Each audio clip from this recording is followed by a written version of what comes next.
Ayo, kalian sudah cuci tangan belum? Kalau belum, cuci tangan dulu ya, agar kuman dan bakteri tidak masuk ke tubuh kalian. Sehat sekarang bukan hanya untuk kalian, tapi juga demi orang-orang di sekitar kalian. Oke, kalau sudah, kita lanjut videonya. Assalamualaikum warahmatullahi wabarakatuh. Baiklah anak-anak sekalian, sebelum kita memulai pelajaran, mari kita berdoa dulu. Berdoa sesuai agama dan keyakinan masing-masing. Harapannya semoga kita semua mendapat ilmu yang bermanfaat. Berdoa mulai. Bismillahirrahmanirrahim. Raditu billahi rabban wa bil islami dinan wa bi Muhammadin sallallahu alaihi wasallam nabiyyan wa rasulan. Rabbi zidni ilma warzuqni fahma. Rabbi shrah li sadri wa yassir li amri wakhlul 'uqdatam min lisani yafqahu qawli. Amin ya rabbal alamin. Assalamualaikum warahmatullahi wabarakatuh. Berjumpa lagi pada pertemuan yang kedua, yakni masih mengenai teks negosiasi.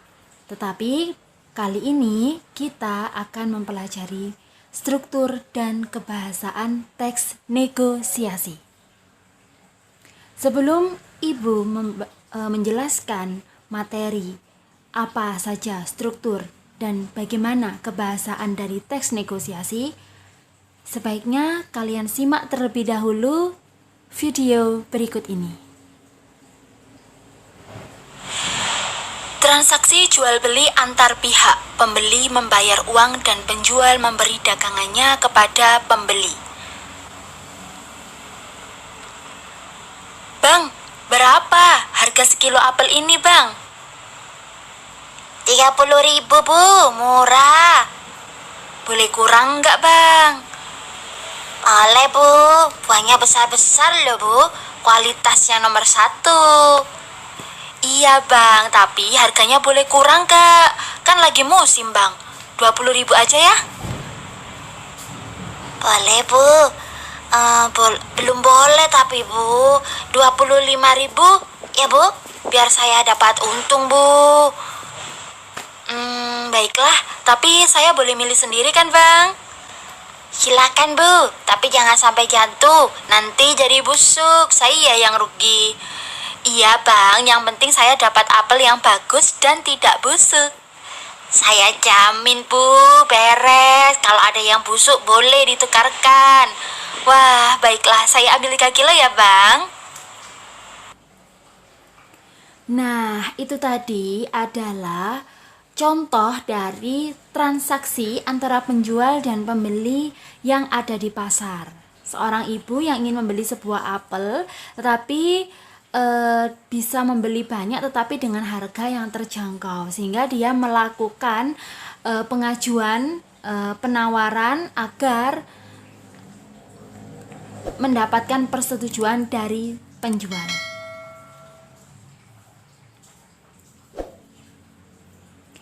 Nah, dari percakapan tersebut kalian akan mengetahui struktur dari teks negosiasi. Yang pertama adalah orientasi. Adalah struktur pembuka dari percakapan sebuah negosiasi. Nah, biasanya pada bagian ini cenderung basa-basi seperti sapaan, salam, dan sebagainya. Misalkan pada percakapan tadi, si ibu berkata, "Berapa harga sekilo apel ini, Bang?" Nah, padahal jelas-jelas ibu sudah mengetahui kalau harga apel sekilo itu memang sedang naik. Nah, tetapi dia melakukan pertanyaan itu agar bisa memulai percakapan dengan si penjual. Yang kedua adalah pengajuan atau permintaan. Umumnya berisikan pertanyaan mengenai barang atau masalah yang sedang dihadapi. Nah, pengajuan ini mulai ditunjukkan oleh si ibu ketika bertanya, boleh kurang kan bang? Nah, dari pertanyaan itu mulai timbul ada masalah bahwasanya ibu itu ingin mendapatkan sebuah barang dengan harga yang lebih terjangkau.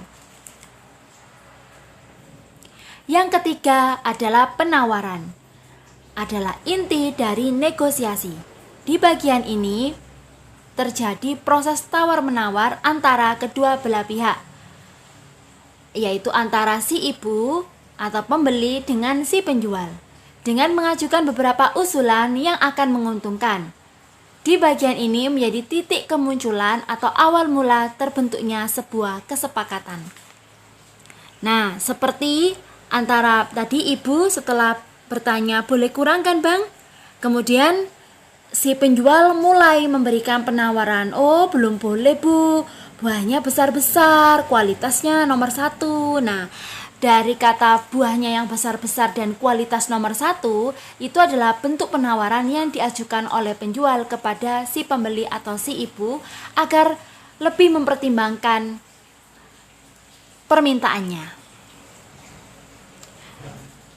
Berikutnya, persetujuan. Ini adalah bagian akhir dari negosiasi. Adalah hasil dari sebuah penawaran, di mana proses tawar-menawar dapat dikatakan berhasil. Pada tahap ini, kedua belah pihak sudah memiliki jalan tengah, yakni kesepakatan yang disetujui bersama, dan tentunya saling menguntungkan. Jadi sudah deal antara si ibu dengan si penjual. Dibuktikan dengan kalimat bahwa saya jamin bu, kalau ada yang busuk boleh ditukarkan. Oh baiklah, saya ambil 3 kilo ya bang. Jadi si ibu akhirnya karena merasa sepakat, dia membeli lebih banyak apel, yaitu 3 kilo. Sedangkan si penjual karena merasa dagangannya dibeli lebih banyak dan merasa diuntungkan, maka dia berkata bahwa kalau ada yang busuk maka boleh ditukarkan. Jelas ya? Nah, bagaimana dengan kebahasaannya? Kebahasaan pada teks negosiasi itu ada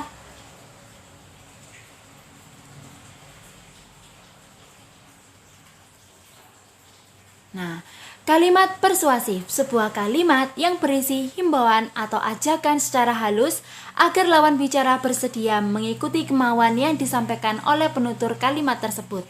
Kalimat ini digunakan untuk mencapai tujuan kesepakatan.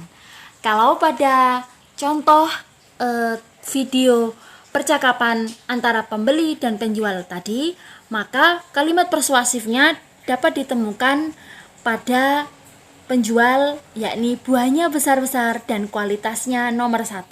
Itu merupakan kalimat persuasif, sehingga si ibu sebagai pembeli mempertimbangkan kembali penawarannya. Sedangkan kalimat persuasif yang ditunjukkan oleh sang ibu kepada si penjual, yaitu terdapat pada kalimat, kan lagi musim bang. Nah, musim panen buah apel yang sedang marak atau terjadi, banyak sekali ditemukan dan mudah sekali ditemukan. Itu adalah menjadi alasan si ibu agar menunjukkan bahasanya si ibu selalu mengikuti perkembangan dari jual beli menjual ya.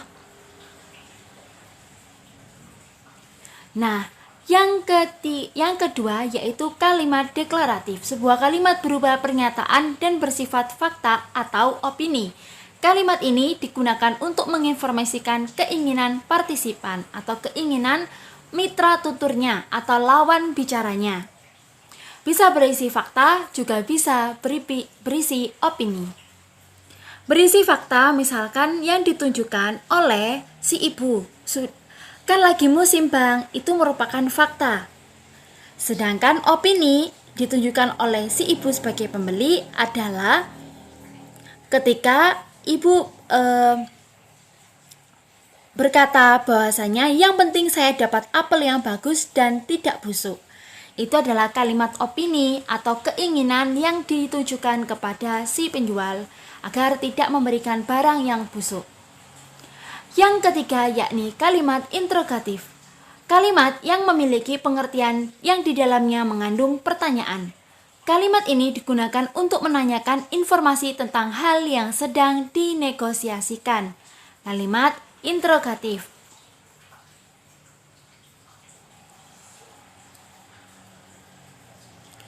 Misalkan, ibu bertanya kepada si penjual, 20.000 saja ya.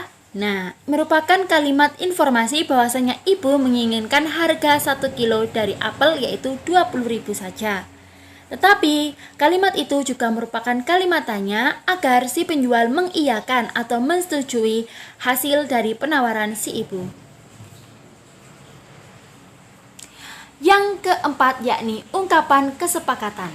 Kata atau kalimat yang mengungkapkan makna bahwa permasalahan negosiasi telah selesai dan keduanya mencapai tujuan yang sama. Ditunjukkan oleh si ibu yang membeli 3 kilo apel lebih banyak dan si penjual yang memperbolehkan si ibu untuk menukarkan apabila buahnya busuk. Yang kelima, berisi pasangan tuturan. Tentu di dalam negosiasi ada dua belah pihak, yang satu sebagai penutur, yang satu sebagai mitra tutur. Penutur adalah orang yang mengajukan penawaran pertama kali, sedangkan mitra tutur adalah pihak lawan yang mendapatkan penawaran. Tuturan adalah pemakaian satuan bahasa seperti kalimat atau kata oleh seorang penutur tertentu pada situasi tertentu. Tuturan berupa dialog yang berarti dilakukan oleh dua orang atau lebih. Nah, sekarang kalau tadi ibu sudah memberikan contoh mengenai negosiasi di kehidupan kalian sehari-hari yang sering kalian lakukan, tidak hanya di pasar antara penjual dan pembeli, tapi juga dengan situasi yang berbeda. Nah, contohnya yakni adanya surat penawaran membuktikan bahwasanya ada situasi di mana kalian harus melakukan penawaran atau negosiasi di bidang usaha. Nah, seorang usaha yang ingin mengembangkan usahanya perlu melakukan kolaborasi dengan pihak atau perusahaan yang lain. Sehingga surat penawaran ini sangat dibutuhkan untuk kalian yang nantinya akan memiliki usaha dan ingin mengembangkan usaha tersebut. Maka lakukan kolaborasi atau mengakses dengan perusahaan-perusahaan yang lain. Perhatikan contoh berikut ini. Di sini ada UD Maju Elektronika Jalan Kejapanan nomor 7 Gempol. Itu merupakan kop atau kepala surat. Kemudian di sisi kanan dan akan selalu tempatnya di situ yakni tanggal surat Gempol 28 Januari 2021. Sedangkan pada sisi kiri setelah tanggal surat terdapat nomor surat, hal, inti atau perihal surat, lampiran. Dan juga alamat surat jika ada. Jadi ada 4 di sebelah kiri. Kemudian setelah itu ada salam pembuka surat dengan hormat yang diikuti tanda koma. Kemudian menunjukkan tubuh surat. Tubuh surat berisi isi atau maksud ditujukannya kepada penerima surat. Berdasarkan informasi yang kami dapatkan dari situs Bapak, maka bersama ini kami dari UD Maju Elektronika, distributor utama yang bergerak di bidang distribusi elektronik dan perabotan rumah tangga, bermaksud untuk menjalin hubungan kerjasama dengan Bapak. Dengan sistem kerjasama presentase dengan rincian harga barang dan presentasi bagi hasil sebagaimana terlampir. Jadi, pada tubuh surat juga menyertakan lampiran-lampiran mengenai presentasi bagi hasilnya, mengenai sistem kerjasama presentasenya, mengenai rincian harga barangnya. Tak lupa juga di surat penawaran ini juga diajukan jangka waktu agar si pihak penerima surat itu mempertimbangkan. Pada kalimat kami menunggu keputusan Bapak selambat-lambatnya 7 hari setelah surat ini Bapak terima. Demikian penawaran ini kami sampaikan atas pertimbangan dan perhatian Bapak. Kami sampaikan terima kasih. Adalah merupakan salam penutup surat. Dan bagian terakhir dari surat penawaran yakni penanggung jawab. Jadi yang menulis atau yang mengajukan surat penawaran tersebut dicantumkan pada bagian kanan surat. Sekian, terima kasih. Semoga informasi hari ini atau pelajaran kita kali ini bermanfaat untuk kalian di rumah. Tetap 3M. Terima kasih. Wassalamualaikum warahmatullahi wabarakatuh. Salam olahraga, salam sehat. Jangan lupa memakai masker setiap kali berkegiatan di luar rumah. Dan gunakan masker untuk menutupi hidung dan mulut kalian. Contohnya seperti ini. Oke guys. Bagaimana dengan pembelajaran hari ini? Sukses selalu, tetap semangat. Jangan lupa jaga kesehatan, pakai masker, selalu cuci tangan, dan jangan lupa jangan keluyuran kemana-mana. Tetap di rumah saja, bantu orang tua. Jangan lupa ibadah.